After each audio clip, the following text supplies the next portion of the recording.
Well, guys, welcome to the latest edition of, and is the longest reigning House Wrestling Ascension Champion and one of the members of No More Heroes, J.K. Roberts. J.K., thanks for joining me. No problem. Thank you for having me, buddy. Thank you for having me. So, were you a fan of wrestling growing up? Yes, big time, big time. My earliest memories are lying on the floor watching wrestling with the old WCW toys. Wrestling's been my escape and my thing since day one, really. I've said about it before in interviews, but my mum grew up in Florida, and she used to go to the old original FCW with Hogan, Taker. She'd sort of meet all the guys out front and stuff after the show, get autographs, get signatures. They sort of started to know her, if you know what I mean. So wrestling for me is it goes beyond me, if you know what I mean. Yeah, I mean, I've noticed a few times. I've seen a few times in the past that you've mentioned about like your mental health. What would you say wrestling's done for your mental health? For me, it's I'm a big advocate, and I talk a lot about mental health whenever I'm sort of on anyone's podcasts or shows. Very open about it. You know, I lost my dad through his battle of mental health. So for me, I understand the importance of escapism, and wrestling is, be it as a fan or as a performer, wrestling is my escape. It is my, it's my thing. I think we spoke about it before separately for both of us. It very much is the thing that actually, that's something I want to do today. That's something I want to watch today. It's the thing that sort of keep you going. Do you know what I mean? Yeah, definitely. Yeah, no, I can definitely relate to that. So you've kind of answered this, but what was your first memory of wrestling? So my first memory was really odd. So I remember, and I couldn't even tell you the match, but I remember lying on my mum's living room floor and just seeing Stone Cold in a cage. I always like to think it was when Big Show threw him out the cage, but on Raw, but I don't think it was. Yeah, no, it's some Valentine's Day Massacre. Yeah, I don't think it was, but there was definitely Stone Cold. There was definitely a cage, and I was lying on the floor watching it. I must have been about 3 or 4 years old. Yeah. As I say, it's odd because it was always on in the background, even before I knew what it was. I remember Sting being my favorite wrestler, but as an adult, I couldn't tell you a Sting match I ever watched as a kid. It's the weirdest thing. So, okay, important question here. Were you Surfer Sting or Crow Sting? Oh, Crow Sting. Yeah. I look at Surfer Sting and I'm like, who the hell is that guy? Like, Crow Sting, man. Crow Sting all the way. So, was there a match that kind of hooked you into wrestling? I like I say, it's weird because for me, wrestling's always it's always been there. If I had to really think back to the point in time when it's not just on in the background and you understand it. I remember like WrestleMania 21 being the first sort of Mania I remember properly watching, from the opener of Eddie versus Ray all the way to the close of Batista and Triple H. And I remember Cena versus JBL. Now a lot of people slate the match now, but at the time, that was. Was that the bull rope match? No. This was the first match of when Cena won his first world title. And I say that a lot of people slate it, but for me, as 21, I'd have been maybe between 8 and 10. For me, that was like the coolest thing ever. And the rest of that Mania, you've got Kurt and Shawn, you've got Eddie and Ray in the opener, you've got Batista and Triple H. It was such a good Mania. And it's the first pay-per-view I properly remember. And from that point onwards, I can remember every pay-per-view since. So I always sort of attribute WrestleMania 21 for the reason that I still love wrestling to this day, if that makes sense. So how did you actually get involved in wrestling as a wrestler? I've got to give the full credit, Ross, to my wife there, because I'd years ago when I was 16, I'd put some feelers out there. My mum had offered to pay for my training, my bus fare, my train fare, whatever it was going to be. And I'd got in contact with a guy called Justin Richards, who ran a school out of London. And at the time, I wasn't old enough to train with him. I couldn't afford the train fare. And I'd sort of put some feelers out there. And I got in contact with a man called Farron, who is better known to most people as Snare. And although he was mostly based on London shows, he was actually living in Peterborough at the time and running a training school. And I'd contacted him, and that was really ideal. I was in St. Neots, so I was a train ride away, and he wasn't training. He said at the time he wasn't running a school. So to me, that was it. I was back to square one. And when I turned 18 and started working, having my own money, my now wife Demi said to me, "Send that guy an email." Said just see. And I said, "Oh," I said, "he's not training." Oh, that was a year and a half ago. Just see. And I was like, "All right," And 2 weeks later, I'm in Peterborough in an old sports hall, getting thrown around. Well, I was going to say she's supportive, but that kind of answers that. My wife is the best, man. I know a lot of people say that, but genuinely, every show that I do that she can go to, she's there. You've been around wrestling a long time, Ross. You know what it's like when when you're doing commentary and someone has a very obviously bad match, and you see them after the show and they don't.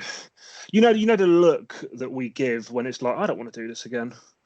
That defeated look, and she's been the one that's dragged me out every single time. Every time I've said, "Oh, I'm done. I can't do this."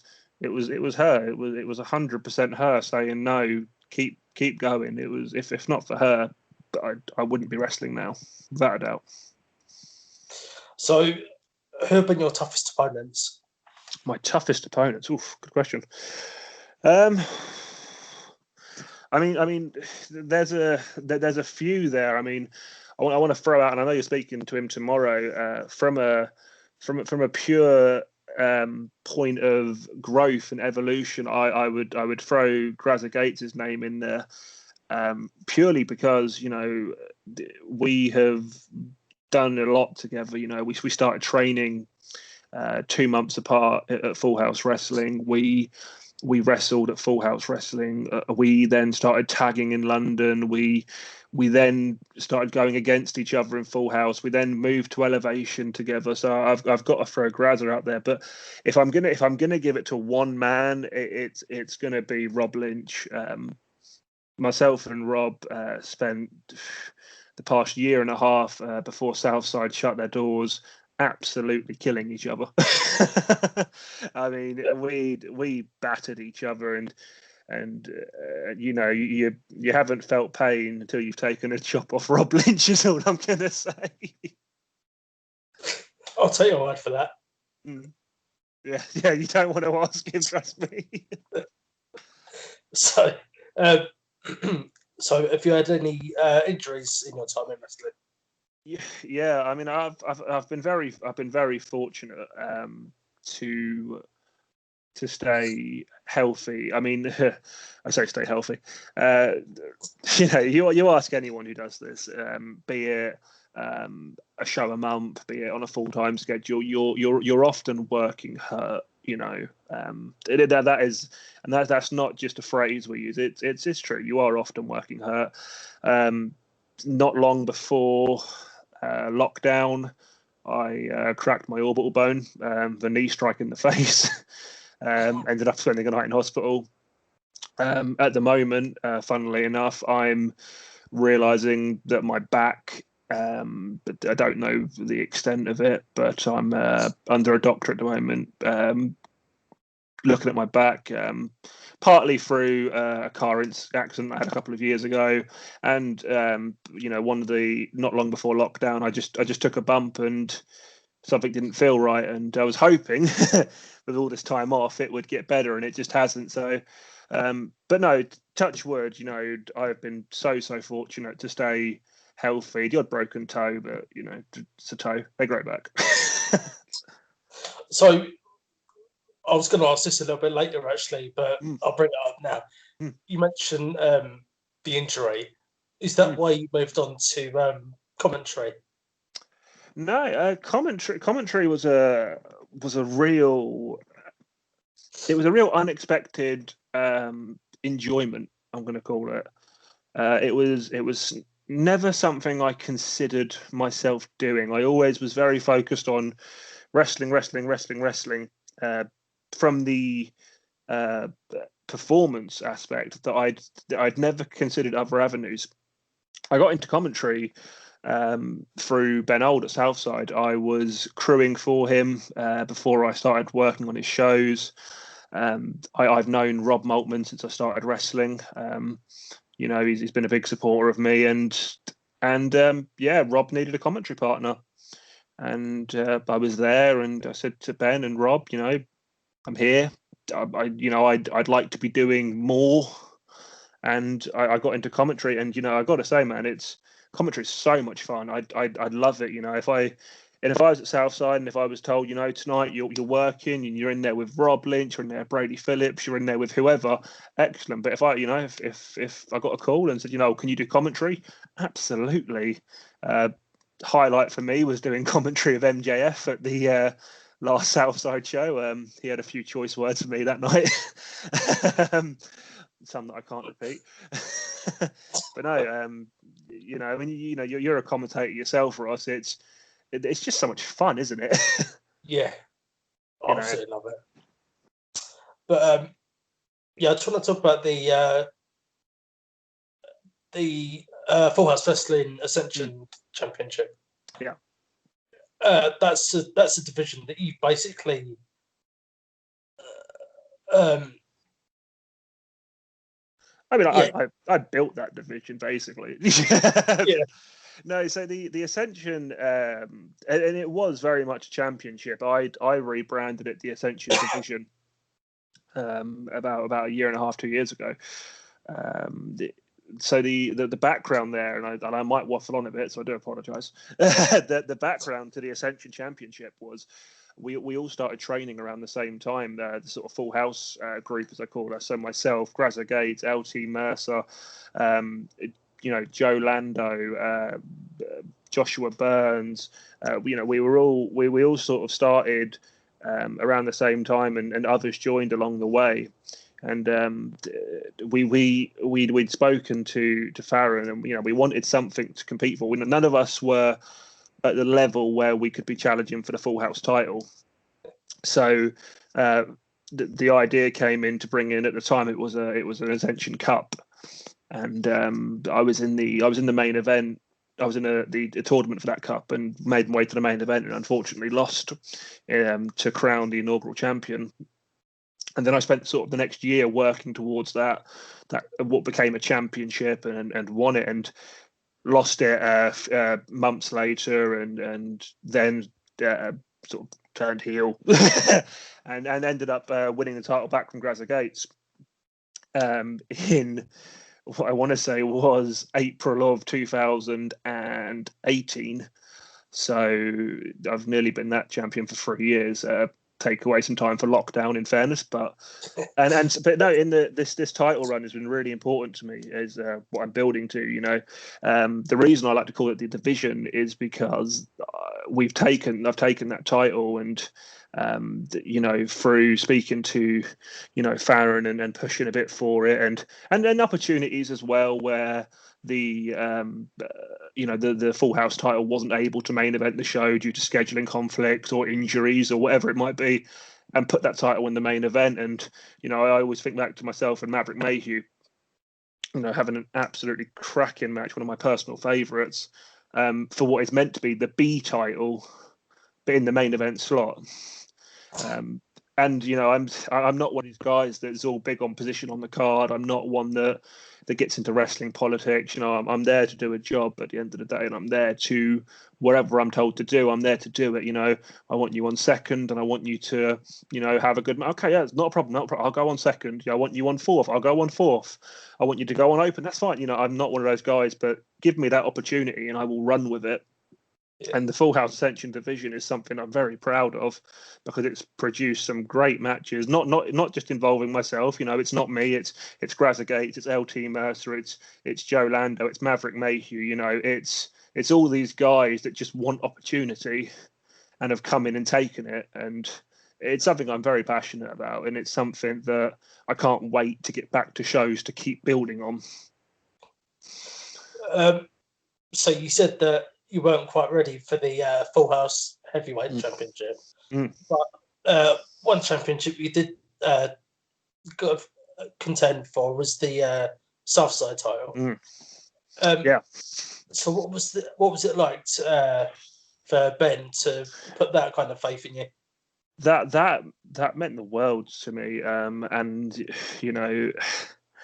the people that don't watch our product or are into what we do, I think it's really difficult to understand. I think wrestling to non-wrestling fans gets a stigma of it's not this, it's not that, it's it's not like football, it's not like UFC, it's not like but wrestling is and as you know, Russ, it's so much built on respect.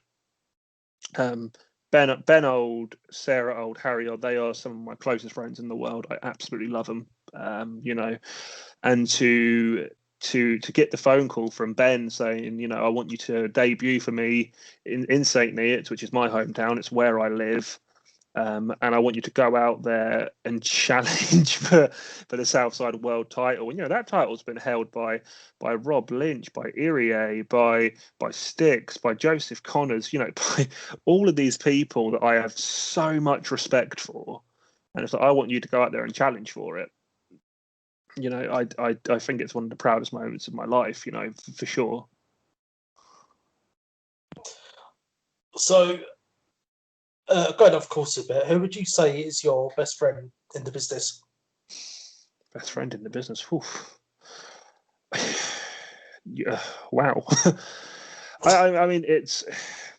I'm very blessed. I've never fallen out with anyone. I've never not particularly gotten on with anyone. I'm skating around this question a little bit. I can't put it down to one person. My wedding as an example. Two of my best men, LT Mercer, who I met on my first day of training. Saxon Hawk, sorry, getting my words confused there. Saxon Hawk, and one of my best men, once again met through wrestling. You've then got guys like Jonah Burns, like Grazza Gates, like Tyler Owen, Samuel Best. I could name people for forever. I can't put it down to one person. It's just. I don't know where I would be without, not just those people I've listed, but so many more. We spoke about mental health earlier, but the people in wrestling is what keeps you in it. So we had a chat before about some of the pickups that you've had for shows. Yeah. What was it like being in the same place as people like Cody Rhodes, Chris Masters, and in particular Tajiri? That would be. Yeah, I mean, oh god, Tajiri was great. Fun story about Tajiri. We picked him up at Stansted Airport before a Southside show, and we couldn't find him. What I've done, I couldn't tell you how many airport runs I've done in wrestling now. I've done a lot. The one thing I've never seen at Stansted Airport is this really big sign in the drop-off section that says, "Do not leave your car, it will be towed." I left my car. I walked inside. I could not find Tajiri. We don't, I was with a few people, they could not see him, so I left the car, and I just hear the intercom. Can the owner of Vauxhall Marine, your car is about to be towed. Well, I ran through that airport, but no, Tajiri was cool. He was very tired, just got off a long flight. Chris Masters as well. He sat in the front seat next to me, and he's a behemoth of a human being, and we just spoke about all kinds of things. He was so interested in what I was doing on the show that night. I was actually quite fortunate to be involved with Chris Masters and Rob Lynch that night, which was really cool. And Cody Rhodes is just one of the a lot of people say it about him, but he is such a gentleman. I bet he'd come over for the last Southside show to help us out. We were in a bind. And he'd sorted out some of the guys from AEW. He'd done it all off his own back. He didn't have to do any of that. And I picked him and Brandy up from the airport, and it's just he was so interested. He wanted to know how I knew Ben, what I was doing on the show, what was my position on the card. And little touches like we stopped off, and he was insistent that he buy the coffees, and he was just such a nice guy. I cannot say enough good words about him. And through the risk of sounding a bit of a mark, he's just got presence. I remember looking in my wing mirror. It was raining, it was foggy, and we were coming up the M1. And I looked in my wing mirror, and just to see him sat in the back of my car looking back at me, I was just. So that would be one of your biggest mark out moments, then. I think so. I think anyone that says in wrestling that use the word mark as a term of that use it in a negative context, you can't tell me you've never had a mark out moment. Whether you're a fan, or you're part of the show, or you're doing ring crew, or whatever whatever you're doing in wrestling, everyone's a mark. And it's a good thing. We should be. We were meant to love it. Yeah. So we've kind of covered this, but what have been some of the funniest moments, either at shows, backstage? I can sense the story. There's some things I won't go into. I mean, let's just say when you're, we used to have quite, I should say that sort of April time for Southside used to be a very rigorous sort of schedule. We didn't particularly run shows right after Christmas, so around April time there would always be a string of shows in the sort of spring. So there'd be a lot of driving, and you'd end up driving with the same kind of people. So I've driven a lot with Andrew Everett, Ethan Page, Shana. I always drive with Shana whenever she was over for us.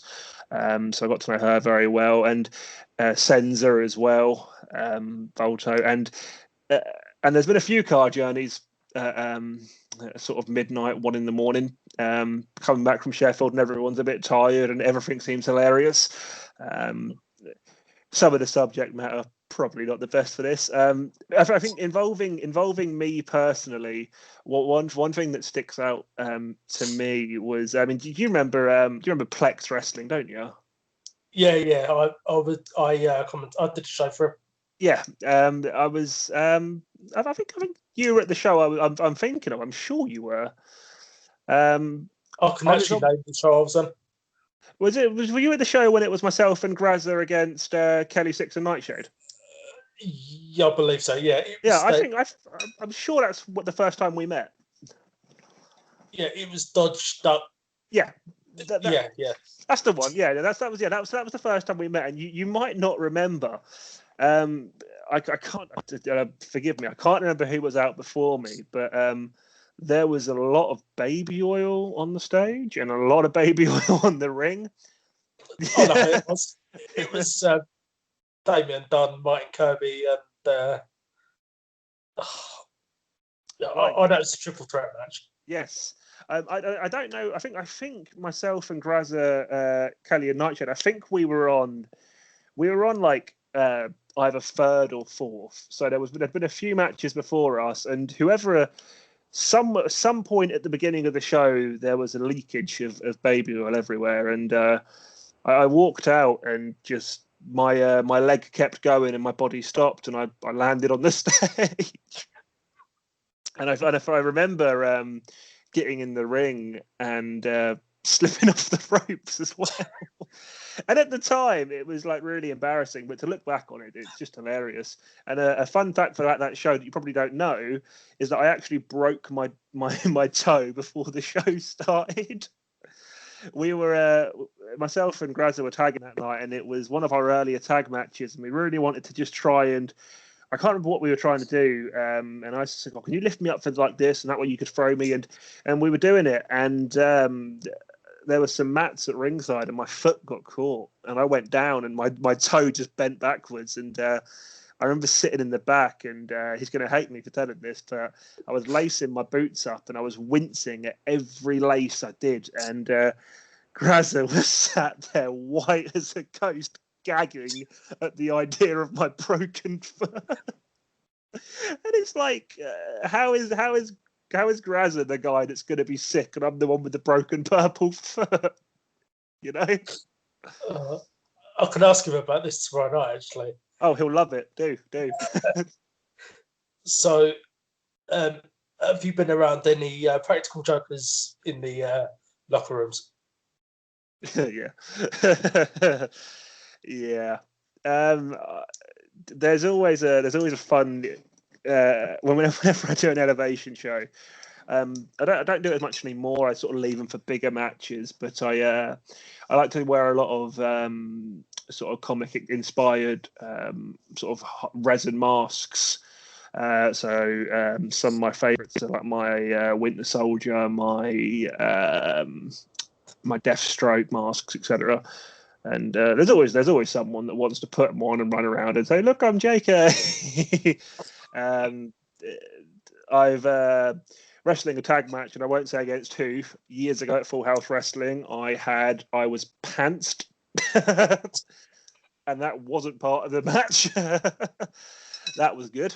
Yeah, I mean, you know, it's always good when you get to lock up with someone you know really well, and there's a little element in there as well when you can try and throw your opponent off their game. You know, if you've got an in joke and you lock up with someone and you're really going for it, and you just say a certain word and you can make them crease up, not only do you get the advantage in the match, but also they look really stupid.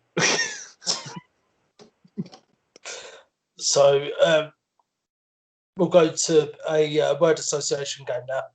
Go for it. Right, we'll start off with NXT UK star Joe Connors. Coach. Maverick Mayhew. Paramore.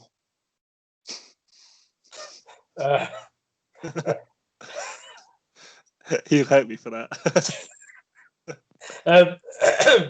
Rob Lynch. Ooh. Just brilliant. It's brilliant, yeah. Brody Phillips. It's phenomenal. And lastly, your former tag team partner, Grazza Gates. Haircut. I have a little joke with Grazza that he's the party boy, but he's got the haircut of a year 6 at a school disco. Hey, like his hair's better than mine. I have to wear a hat. My hair's a mess, you know. It's like I can't comment. Oh, dear. So when we do finally get back to shows, what can people expect from you? You know, for me, you know, I've never professed to be anything I'm not. There are so many people that you know, work a lot harder than me. You know, I've taken the path in me that wrestling is something I absolutely love. But at heart, I'm a family man, and being at home for me is really important. Working full time in the week, and then, I did it for a couple of years when I was crewing for Southside and being away a lot, and then doing other shows. And for me, it's something that I need to sort of understand better myself. But what you will see from me at Full House Wrestling, at Elevation, or anywhere else that will have me, is when we're back, you're going to get the most determined J.K. Roberts you've ever seen. I have 2020 was meant to be the year that I felt like I was ready to really break out of my funk at Elevation, to really advance the Ascension division at Full House, and it was taken. There's no way about it, and this happened to so many people I know who are really on the up and up, and then they've lost that. So I don't know how much none of us ever know when it will be the last time you walk out there. It takes one bad move, it takes something going wrong, it takes anything, and that could be it. So you're going to get determination, you're going to get fire, and you're going to get the most hungry J.K. Roberts has ever been. Yeah, I fully. What you just said about you don't know when the last time is. Well, yeah, you don't know when the last time you're going to walk out, and that's kind of evident with the sad passing of people like Ryan Smile, Brody Lee. It puts it into perspective, doesn't it? Really, I'm very thankful to you, Ross. Actually, a year and a half ago, when I was taken ill and I was in hospital, you were one of the guys that really reached out to me, was very kind to me, and was checking in on me when I was in there. And then that wasn't even related to wrestling. That was Crohn's disease. That's something I've had for 10 years now. And I remember lying there and going, these are all your new pills. This is how you've got to stay away from this again, and you've got to go back to, I was on IV. I was getting everything pumped into me for well over a week, and it was, this is all you new med. And you're right, you don't know, and it's. I think sometimes it's, you could get injured, but it's not. You're dead on the money, and losing such great talent at such a young ages, it's just heartbreaking. It really is. There's no other word for it. I always think too, one of my forever favourites of British wrestling, Chris Travis. I think he was just I've told this story a couple of times, but my first Full House Wrestling show that I was crewing and training at, the match that made me want to do this was Chris Travis versus RJ Singh. They had such a cracking match, and it was funny, and it was technically sound, and it was impactful, and it was everything that was good about British wrestling in one match. It's heartbreaking that that we lost Chris when we did, and so many others. It's you really don't know. You've really got to, if you're going to do that, you've got to do it. But talking about so I know I said this was only going to be a quick interview, but I just keep thinking of no, go for it. Yeah, no, I've got to say, RJ Singh and Chris Travis, two of the nicest guys that I've come across in wrestling. Absolutely, absolute sweethearts. I get very excited whenever I see that RJ's comment or anything on my Facebook. It's just, I don't know, it just really pops me. And when I got to do the last Southside show, in the over budget battle royal, and I saw RJ announced, and the fact that I got to work with him even just for a few minutes was such a highlight for me. Yeah, I mean, he always finds time to he always comes over to me when he sees me. Yeah, at shows, and yeah. Anyway, right. So that's going to do it for the interview. Thanks for joining me. No, thank you for having me, Ross. I've really enjoyed it, mate. Really. Just for anyone who wants to find you online, what are your socials? Oh, I'm never prepared for this question. I've even set them all to be the same thing now.